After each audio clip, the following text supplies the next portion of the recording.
This week from the global lane, where in the world Pakistan? Pressures from Pope Francis and the European Union bring new hope for prisoner Asia Bibi, just after another Christian teen is charged with blasphemy. On the home front, tortured for Christ, Romanian heroes of the Christian faith, the life and legacy of Richard and Sabina Wurmbrand in print and a new feature-length film. The American classroom, it's the nation's new battleground. Are children being educated or indoctrinated? Made in the USA, we're no longer producing widgets. We'll set it straight on the rise of the new economy. Will companies like Google, Amazon, and Spotify force a change to our traditional gauge of economic growth? And America and the world bid a final farewell to Billy Graham. I'll drive it home with some personal and eternal thoughts. And it's all right here, right now, from the global lane. The family of Asia Bibi, the Pakistani Christian mother in prison now for nearly 9 years on blasphemy charges, met with Pope Francis at the Vatican. Bibi's youngest daughter, Isham, said she expects her mother will soon be released from prison. But the family must then flee Pakistan or they'll be killed. Bibi was jailed in June 2009 after her Muslim co-workers became upset over her use of a drinking cup. Angry words were exchanged, and they accused her of committing blasphemy against Muhammad. She was convicted and sentenced to death, and in October 2016, Bibi appealed her case to the Pakistan Supreme Court. Now, she's still waiting for that appeal to be heard, and once again, Asia Bibi's case focuses attention on Pakistan's antiquated blasphemy law. And just this year, more Christians have been jailed on false charges of blasphemy. Wilson Chowdhury keeps on top of this. He's of the British Pakistani Christian Association and joins us for some perspective. Wilson, you say this meeting with the Pope was extremely significant. Tell us about it and why you believe it was significant. This meeting was particularly important because it comes on the back of a move by the European Union itself. So the European Parliament made a decision to extend GSP, which is Generalized System of Preferences, a project with Pakistan which enables them to have a certain tax, customs and excise-free goods trading between Europe and Pakistan. This actually significantly impacted on their GDP, and as a consequence, it empowers Western nations, especially Europe, to intervene on behalf of Asia Bibi. Her solicitor has now also submitted another application for the appeal hearing, and it seems to me that everything's happening at a particularly good point, where all these different ends are coming together, putting enough pressure on Pakistan to make them make that correct decision and free Asia Bibi, who is an innocent woman who committed absolutely no blasphemy. Now, Wilson, Isham said she expects her mom to be released soon. Do you think that's going to happen as a result of the EU trade threats and also the Pope's meeting? Well, the EU trade threat is part of it. Obviously, Pakistan has now been declared a nation of that warrants concern with America. It's on their special watch list. American senators and congressmen are very aware of Asia Bibi's situation and will be monitoring her Supreme Court hearing. Now, the last Supreme Court hearing failed because a judge on the day of the hearing decided he had a conflict of interest, despite having been aware of this Supreme Court hearing for some time. So our expectation is now, with so much of the world watching, these pressure points being applied by both America and the EU, that Pakistan will simply have to cave in. Come this June, it'll be 9 years, Wilson. But I know Asia is not alone. There are other Christians more recently that have been charged and arrested for blasphemy. Tell us about some recent cases. Well, Patras Massi was arrested on the 19th of February for alleged blasphemous content on his FB. We've spoken to the local pastor. We've tried to intervene on behalf of the family. We've been advised by the pastor who had a direct contact with the family, who have gone into hiding, I should say, and was able to tell us that the content appeared at a time after which the boy's phone had been stolen. Patras Massi was 17 years old. He now becomes the fourth Christian teenager to have been arrested and detained, and potentially with a court hearing, a trial date now set, being convicted in a space of less than 6 months. The first one would be Nabil Massi, which everybody that we've met, which I know that many Christian groups are aware of, and there was Stephen Massi and Shahid Massi as well. Now, these teenagers are literally of vulnerable ages, 17. None of them seem to have committed the blasphemy for themselves. It always seems to be a crime that's been enacted by somebody trying to settle a personal enmity. And for me, for a law to be misused in this fashion is simply a poor indictment on any nation. What should President Trump and our viewers do about it? Well, President Trump really should stop any foreign aid funding budgets for Pakistan. I mean, we're calling for Britain to do the same. Britain sends over 445 million. But Prime Minister Trudeau from Canada is now engaging with Pakistan in opening the doors for further trade. I mean, these are quite concerning, whereas the EU seem to be stamping things out by saying, well, you won't have any further trade with us unless you free Asia Bibi and sort out your poor human rights record. Shouldn't it be requisite from every country that provides foreign aid budget to Pakistan in any shape, way or form to ensure that the budgets are used appropriately, that there's accountability, that there's traceability, but more than anything, that the funds are being used to create a better future for the nations for which they're given to, so that Pakistan in itself would first of all have to prioritize removal of the existing prejudices and the extreme poverty. For me, it's just blasé to hand money to a country because of an alleged alliance in a war against terror, when Pakistan seems to have both feet in, one foot in both camps. It's quite concerning.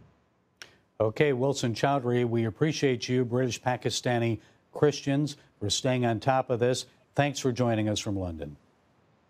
Thank you. I can't think of many countries in the world where Christians suffer worse treatment than they do in Pakistan. In places like Iran and North Korea, Christians are persecuted simply because they love Christ and want to be free to worship him without government interference.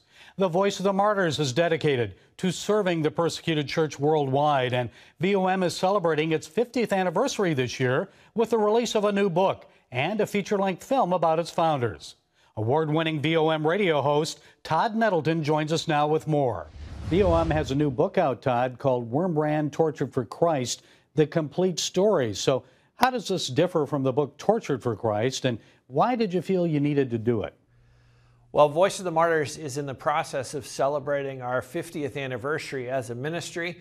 So we're honoring the legacy of our founders, Pastor Richard and Sabina Wurmbrand. If you wanted to know Pastor and Sabina's full story before this book, you really had to read 3 books. You had to read Tortured for Christ and In God's Underground by Pastor Wurmbrand, and then you had to read a book called The Pastor's Wife by Sabina Wurmbrand. So this book brings both of their stories into the covers of one book, and it's completely rewritten. The language is very fresh and modern, so it is really written for today's reader. You know, parts of it read like a great love story between Richard and Sabina. Parts of it read like a spy novel, as they were active in the underground church and Bible smuggling and other illegal activities in communist Romania. So this is really a great telling of their story for today's reader. What do you want readers to take away from the book? What's the message you're hoping to convey? One of the things that I think every reader will do as you read through these stories and as you get to the end of the book is you're forced to ask yourself the question, okay, what would I do? What would I do if the government came in and closed down my church and said it's illegal for Christians to meet together? What would I do if they threw me in jail and even tortured me because I kept telling people about Jesus? Todd, I understand you also have a new full-length feature movie out about Pastor Wurmbrand. Tell us about that one. Tortured for Christ, the movie, will be in theaters on March the 5th across the country. It's a one-night only theatrical release. We're going to follow up with some screenings in churches, and then eventually later this year there will be a DVD available. This is, again, a part of our 50th anniversary celebration, honoring the legacy of Richard and Sabina Wurmbrand. The movie was filmed in Romania with Romanian actors, and it is a wonderful telling of the story. Artistically, it's very well done. But again, it's a powerful story of exemplary Christianity. People who followed Christ even when it cost them something, even when they went to prison, even when they were being tortured. And that challenges the viewer to think about, okay, what would I do in those situations?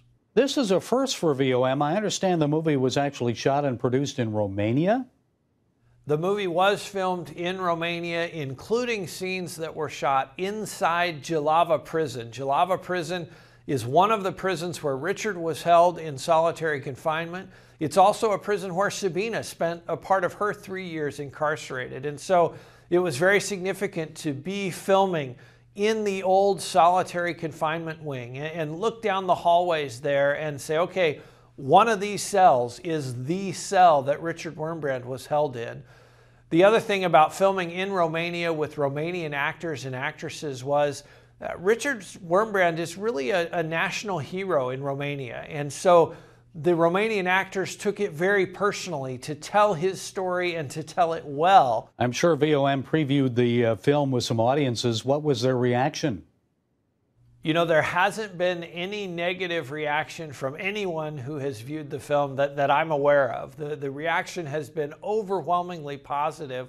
Not only that artistically it's very well done, it is a great film. The ability of capturing the old 1930s, the old cars and trains and the set and all of that is very well done.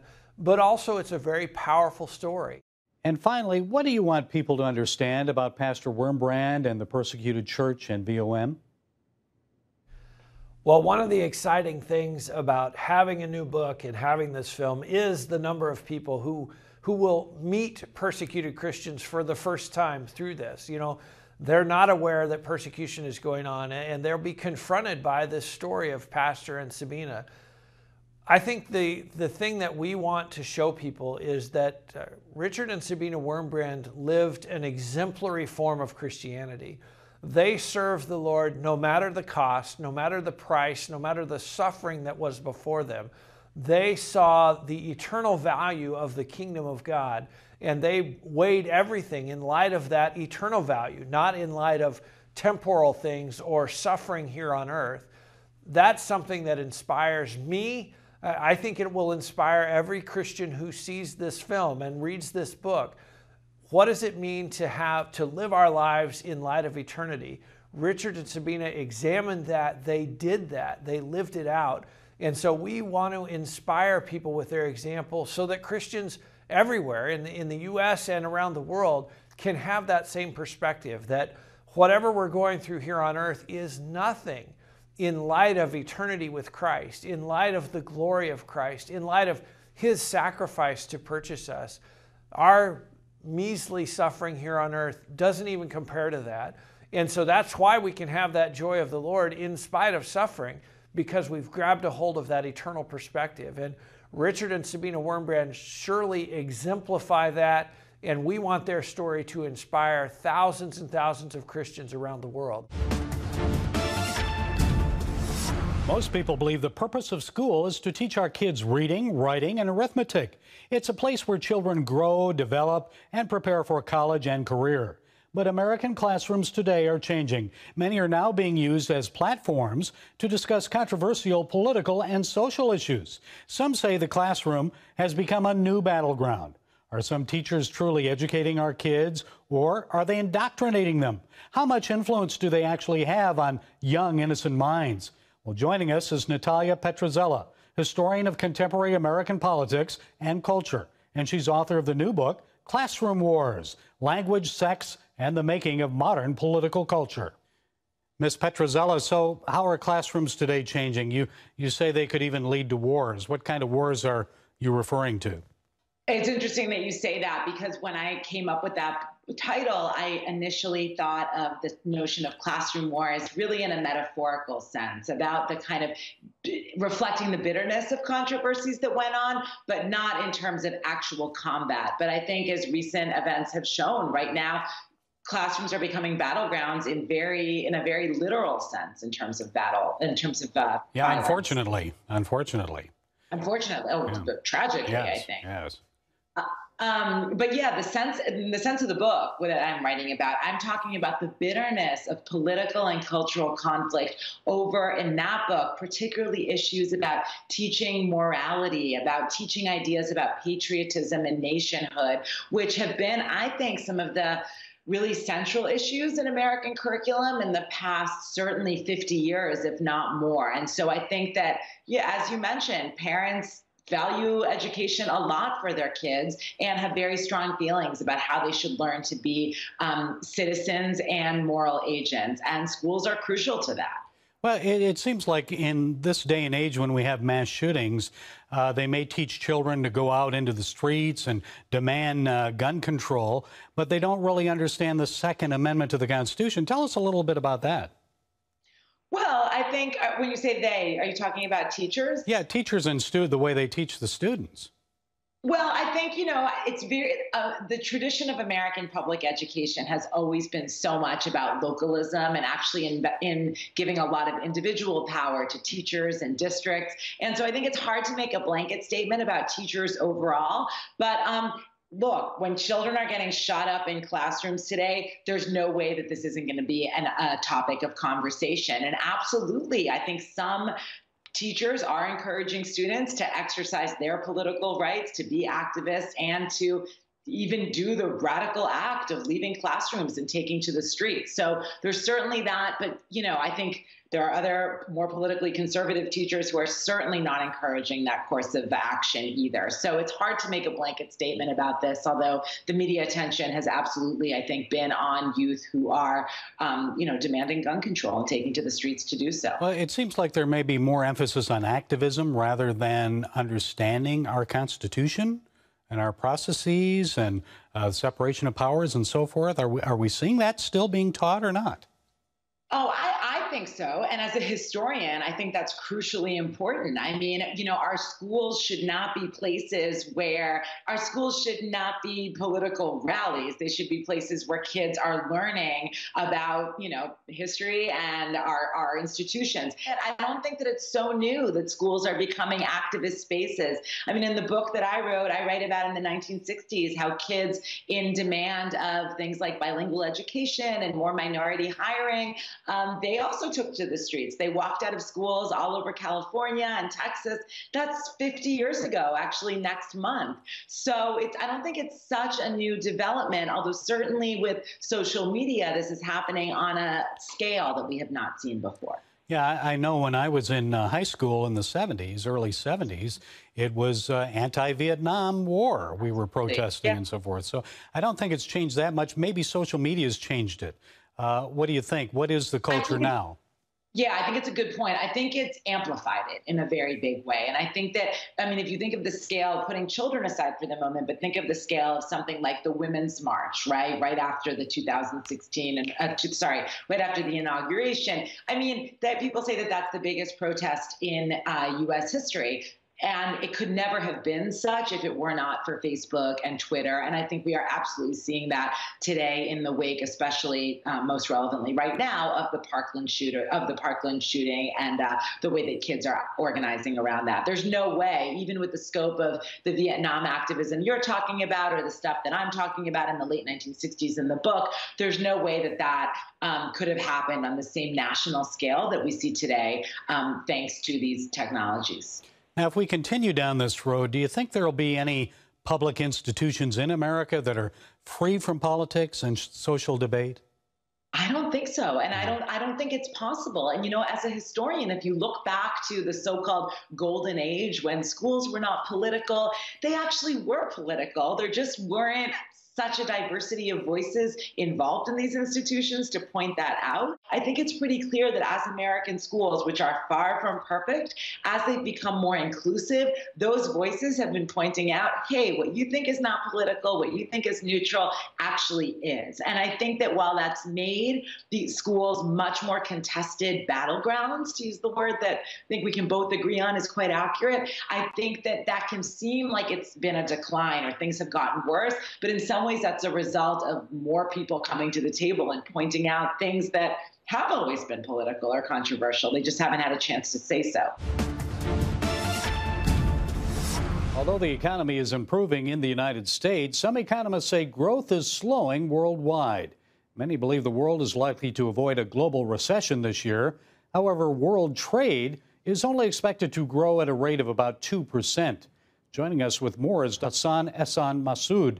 He's an author, a journalist, and he teaches international science policy at Imperial College in London. His latest book is The Great Invention, the story of GDP and the making and unmaking of the modern world. Please explain to our viewers, in case they've never attended an economics class, what's gross domestic product? Gross domestic product is something that I suspect most people will have encountered at some point in their school life. It's a little bit like the things that you do at school, but you generally tend to forget, like Newton's laws in physics or calculus in mathematics. So gross domestic product is, put in its most simplest way, it's the sum of what we as households spend, what our governments spend, and what our businesses invest. And if you add those three things together, that is, in its most simplest way, gross domestic product. Well, you seem to maintain that it's a rather flawed gauge or barometer. Why is that?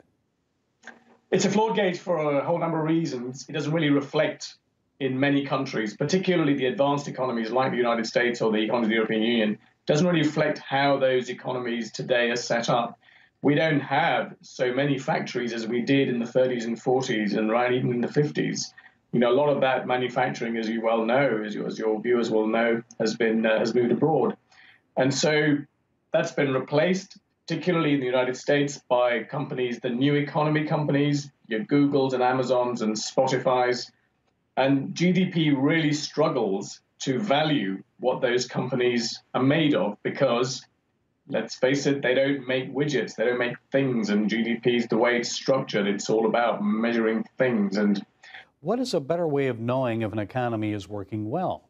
We just stop using GDP. Let's sort of say the world's moved on. We've got vast ability to gather huge amounts of data on absolutely everything from what particular thing I buy using my iPhone, every day or every other day.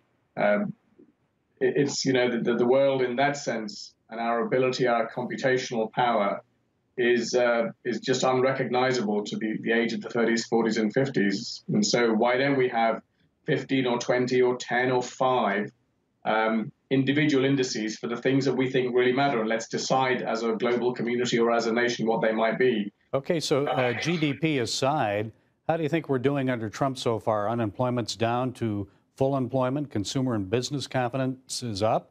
Housing starts. Housing prices are up. Stock market is an all-time high. What do you think? How are we doing? Well, certainly on the stock market, there's a bit more variability. I think certainly what is clear is that business confidence in the United States, and I suspect around the world, really has taken a jump. Under this current administration, I think the businesses, as we all know, like nothing better. Well, certainly some businesses like nothing better than to be able to pay fewer taxes. I think the jury's out in terms of what the long-term plan is going to look like. The jobs growth was, as we know, was on an upward trajectory. Since the previous administration, and that's obviously continuing to pick up. Outside of America, what effect might President Trump's America First trade policy have on the global economy and our trade partners? I think from my own home country in the United Kingdom, I think it's slightly different. I think the government sees the change in government here because of Brexit, because of the UK's decision of the UK public to narrowly vote to leave the European Union. I think they're looking for a better relationship, a stronger relationship. It's always been strong with the United States. So I think the nexus between the Conservative Party led by Theresa May, the Prime Minister, and President Trump, I think is a strong one. I think it's going to strengthen, and I think there's interesting opportunities there. The world has bid a final farewell to America's pastor, the Reverend Billy Graham. Before he was laid to rest beside his wife in Charlotte, North Carolina, thousands of people stood in line at the U.S. Capitol to pay their last respects. Graham was the first religious figure to lie in honor in the U.S. Capitol Rotunda, a fitting show of respect for an American who changed millions of lives and was beloved by people around the world. From the global lane, we pay final tribute to one of the greatest evangelists the world has ever known. And we offer some personal thoughts and reflections. As a child, I first saw Billy Graham on television. The seeds of salvation were planted in my heart. You come right now, quickly. While every head is bowed in prayer and the choir sings softly just as I am, hundreds are already coming from everywhere. You come with us. In the 1960s, I joined my parents in a civil rights march down Saginaw Street in Flint, Michigan. I later learned that Billy Graham had already insisted on racial integration and unity at his meetings and crusades. But when God looks at you, he doesn't look on the outward appearance. The Bible says he looks upon the heart. Don't ever say it's a white man's religion or a black man's religion. Christ belongs to all people. He belongs to the whole world. In 1974, when I started my career as a disc jockey at Flint radio station WKMF, we often would broadcast a Billy Graham program called The Hour of Decision. We are told to make our messages relevant. There's nothing more relevant than to proclaim the unsearchable riches of Christ. The methods of presenting the gospel may change, but the message never changes. God is unchanging. Later in the 1980s and again in 1990, I had the privilege of meeting and talking with Billy at CBN's Washington Bureau and at Germany's Berlin Wall. Although he met, prayed with, and counseled every American president since Harry Truman, I got the impression that Reverend Graham wasn't really concerned about politics. I think he viewed it as a distraction. Yes, Billy Graham had only one thing on his mind, and that was telling people about Jesus. And like Mother Teresa, he treated everyone with the same respect. Government leaders were treated no differently than the poorest of poor. Why? Because Billy viewed people everywhere through the eyes of Christ. He didn't see the color of their skin or their position in life. He looked deep into their hearts. He believed that every human being had a hole there that needed to be filled, a longing and a desire to know and be close to the Creator, the one who gave us life.